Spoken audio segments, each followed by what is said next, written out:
Well, Max, we're just over a week away from the huge night of championship boxing at the K2 Arena in Crawley in West Sussex. And like boxing, it's a roller coaster of a ride. Boxing, it's emotions, training, etc., etc. And for yourself, it's been quite a week. So before we dive into obviously what lies ahead next Saturday night at K2, let's put a little bit of context on where we've been on this journey up until the 19th. So originally you were on the K2 card in a non-title fight. The opportunity arose to face Luke Chestin, whose opponent pulled out Eri Seljukai to got a hand injury. You were then sort of willing to step in and face Chestin on the 19th bill, and then, like I say, boxing, it is a roller coaster. And unfortunately, Chestin has been ruled out with a hand injury himself now. So, new opponent for next Saturday night, but it's still a title fight. You're going to be challenging for the vacant national light heavyweight title, and in steps quite an exciting fighter, a game-hungry fighter in Aaron Foster.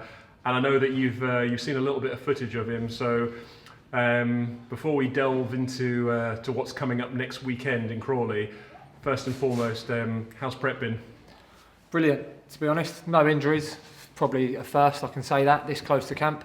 We're coming to the end of the hard part of the camp, I suppose. We've got a bit of unwinding to do next week.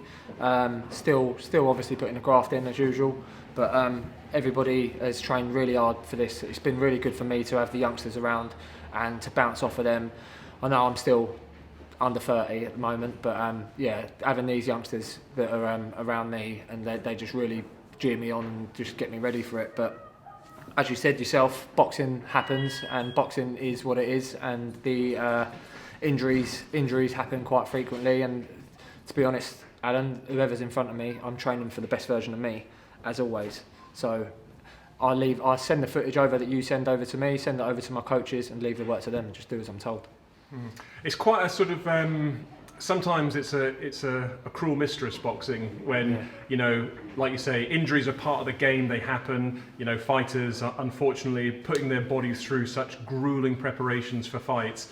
You know, ultimately injuries do happen, and sometimes they're little niggles and you get through them, and sometimes they're more serious and rule you out of a fight. But for you as a fighter, you're dealing with the mental preparation, the physical preparation, but you know, how have you managed to sort of get your head around the changes of opponent? As I say, it's boxing, it's what happens, and I always just train to be the best version of me. I had a nice fight out last time. Obviously there was a big difference in the fact that he was a southpaw. We went to war, had a good fight. He ended up nicking it on the judges' opinions, but training for opponents, you can never tell. You ideally you want to have the same opponent in front of you for the 12 weeks, and should it have been a complete change of opponent or say styles wise instead, then obviously it throws you, but you need to be prepared for whatever comes out in front of you. I only get a short amount of footage that I need to give to the coaches. They tell me what to do. We can only go off of that. That's not to say that the guy's going to get in there and do exactly what we've seen in the footage. So you need to be prepared for everything anyway, and that's what we've done. We've just made sure that whatever happens, whoever the opponent is, hopefully, obviously make sure that we get everything. As long as we've done everything our end, then there should be nobody who steps in front of me should pose any threat. I'm hoping. I've got another thing, actually. I'm quite excited. Hopefully people will see it on the night, but the power's back. So I haven't put my last two opponents down, and it's sort of got to me a little bit. So we've worked on the power, so let's see what happens on the night. Let's talk about some of your fights previously, because I know when you mentioned the name Max Chart to any of the Quest fans, and also previously, you know, you were involved in incredible fights. One of the all-time greats when you were in the Queensbury Boxing League competition against Lightning Ace Adam. You know, a fantastic performance last time out against Brady Lesser. Like you say, he came up a little bit short, but still one of the fights of the season so far. You're always in great fights. You know, you showed the power in your Queensbury Boxing League career with the likes of sort of Ricky Peacock, Frankie Lloyd. On your debut at the K2 Arena in Crawley back in 2016. So in terms of performances at K2, you know, you've not lost a fight at K2. You've always been sort of coming out with the W. And people know when Max Chart arrives and turns up to fight, they can expect a really, really exciting bout. So let's look at your opponent, Aaron Foster. Now, coming into the competition at late notice, but the footage that I've seen of him, the footage that you've obviously been sent, explosive performance. He's literally, all I can say, he's just one of those true gutsy fighters who will put everything on the line. He'll throw bombs. Had his opponent down a number of times in that fight and stopped him. He comes to fight regardless of who the opponent is in front of him. So when you've got a fighter like that, that's a dangerous fighter to face. Of course.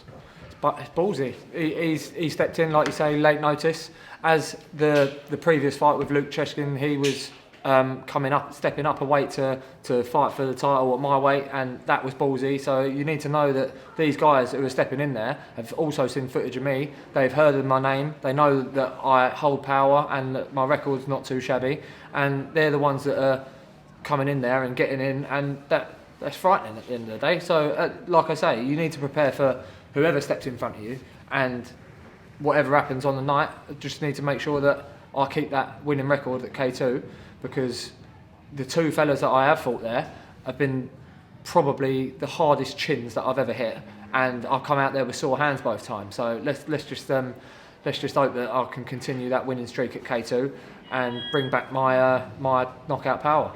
Absolutely, like I said, we've seen it in your previous fights. The previous two opponents, got to say, a hard night's work for literally anybody. Darren Sercombe, when you faced Darren Sercombe at the start of the season at K2, teak tough, come forward, one of those fighters that will just break your heart because you can hit him with everything and the kitchen sink, and he just keeps walking forward, walking through the shots. And smiling. And smiling at you, and it's hard to get mad at him because he's such a nice guy, but he is he's relentless in his his pace, his forward front foot boxing. So it was a tough fight for you that night, but you emerged with the victory. That was a comeback from the 2-year layoff as well, so it was very, very hard. I was saying to him, what is keeping you up? And he didn't even know himself, and then he'd have a smile, and we was trying to have a chat with each other whilst we was fighting, and that was very hard. But when you said about 2016, my first fight there, Chris Jones, and I put him down in the first round, and I thought he was saved by the bell.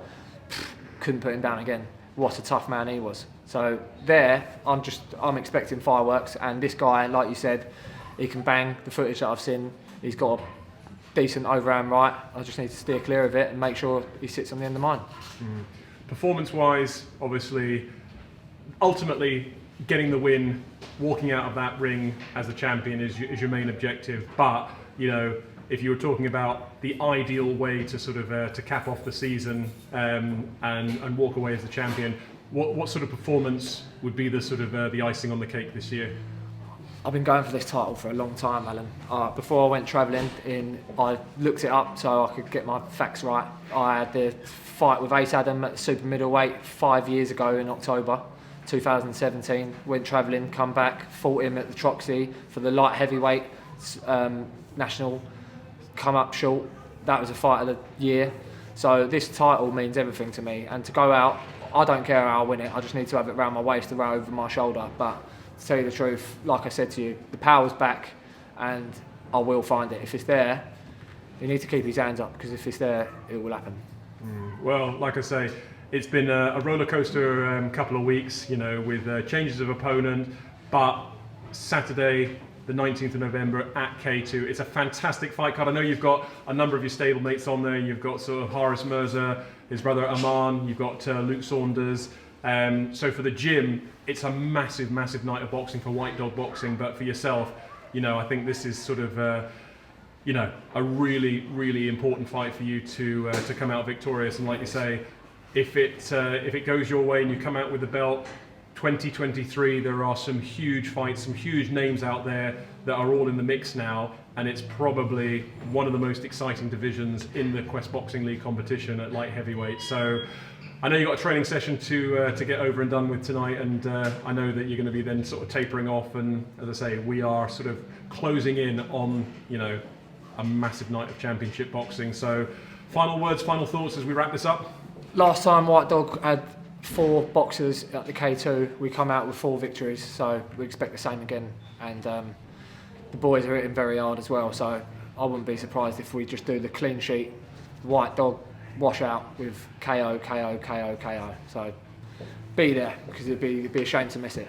Brilliant. Well, listen, it's a pleasure. Thanks for your time. Always a pleasure to chat to you. And as I say, it all happens next Saturday night, K2 Arena in Crawley, West Sussex.